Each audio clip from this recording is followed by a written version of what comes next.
What the fiction? Our world runs on delicate balance, tiny pressures, massive consequences. It sounds like fiction until you see the evidence.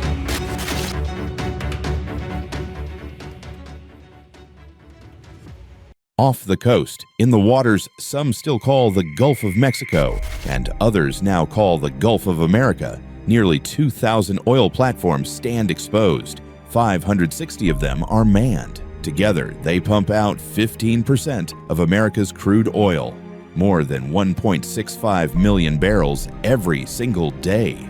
They power the trucks on the highways, the jets in the sky, and the gas in nearly every car on the road. But here's what almost no one realizes. They have no defenses, no missile shields, no naval escorts, just a Coast Guard keep-out zone meant for fishing boats. Meanwhile, 1,500 miles south, Venezuela is cornered. American warships circle offshore. Sanctions crush the economy. Russian fighters sit on the tarmac. Iranian missiles sit in crates. A Venezuelan strike on U.S. oil infrastructure sounds impossible, until you remember that impossible things have happened before. So what happens if a desperate government decides to hit America where it hurts most? What happens if Venezuela attacks U.S. oil platforms? The Gulf of Mexico, or the Gulf of America, depending on who you ask, is not just an offshore drilling zone. It is the beating heart of the American transportation system. Oil flows from these platforms to Gulf Coast refineries, to highways, airports, shipping terminals, and farms. Every year, these waters generate $7 billion in federal revenue. But there's a flaw, a big one. These platforms were built for production, not survival.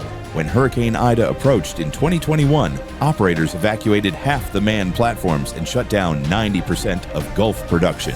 They had days of advanced warnings. A missile strike gives you seconds. Every platform is visible from space, trackable by anyone with satellite access, completely exposed to drones, missiles, or sabotage. Look at Thunder Horse, the titan of the Gulf. 240,000 barrels a day, fuel for 2 million cars. Its defenses, a radio, and a Coast Guard frequency. For decades, America assumed no one would dare strike U.S. energy infrastructure this close to home. Go ahead, look all you want. You won't find a stronger, safer energy supply anywhere on Earth. Nobody dares mess with us on our home turf.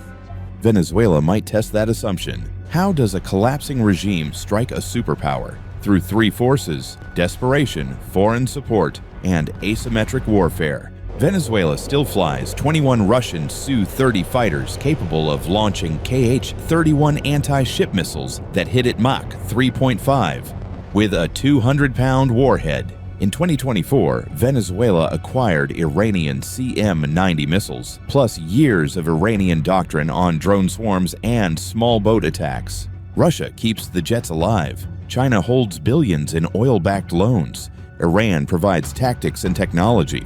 And the region is heating up. In 2025, President Trump doubled the bounty on Nicolas Maduro to $50 million and deployed 4,500 Marines and sailors to the Caribbean. By November, the U.S. had conducted 21 strikes on vessels near Venezuela, killing 83 people. From Caracas, this looks like the prelude to invasion.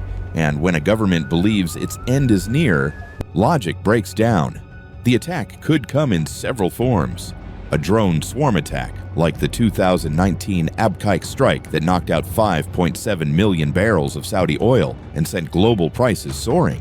A one-way Su-30 missile strike. A maximum range launch aimed at platforms off Louisiana, a mission the pilots would not expect to return from.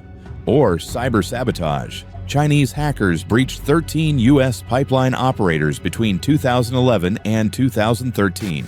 Those vulnerabilities still exist. And all Venezuela needs is one successful hit. So let's imagine it happens.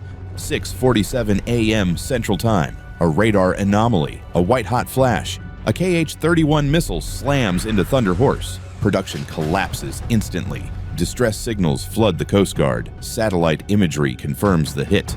Hours later, the National Security Council meets. The intelligence is clear. The missile came from Venezuelan airspace. It was intentional. It was an act of war. The president must respond without igniting a regional catastrophe. Within 24 hours, Arleigh Burke-class destroyers launched Tomahawk missiles at the airbase that fired the strike.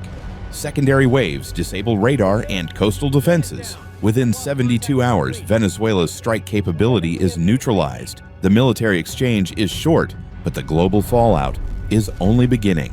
Oil markets erupt. Prices jump from $80 to $105 in a single day. Not because America ran out of oil, but because the world now knows U.S. infrastructure is not invincible.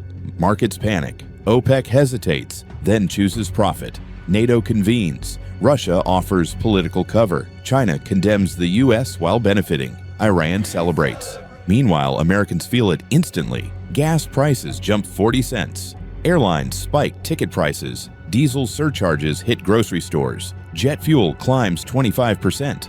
A single explosion 150 miles offshore affects every household in America. Border tensions erupt with Guyana. Colombia deploys 25,000 troops. Refugees surge. And Maduro, even in defeat, survives politically. Platforms eventually restart, but insurance premiums triple. Revenue drops, risk rises, and adversaries take notes. Somewhere in Moscow, Beijing, and Tehran, analysts update a folder titled American Vulnerabilities. They just watched a bankrupt, isolated country strike the U.S. energy backbone and survive long enough to change global behavior. The Gulf returns to calm. Oil platforms pump at sunrise. The water looks peaceful, but the question remains. If one desperate strike can shake the world's most powerful nation, what other assumptions about global security are we getting wrong? Drop your thoughts below. And if you want more scenarios that challenge what we think we know about geopolitics and vulnerability, subscribe, because this may not be a matter of if, but when.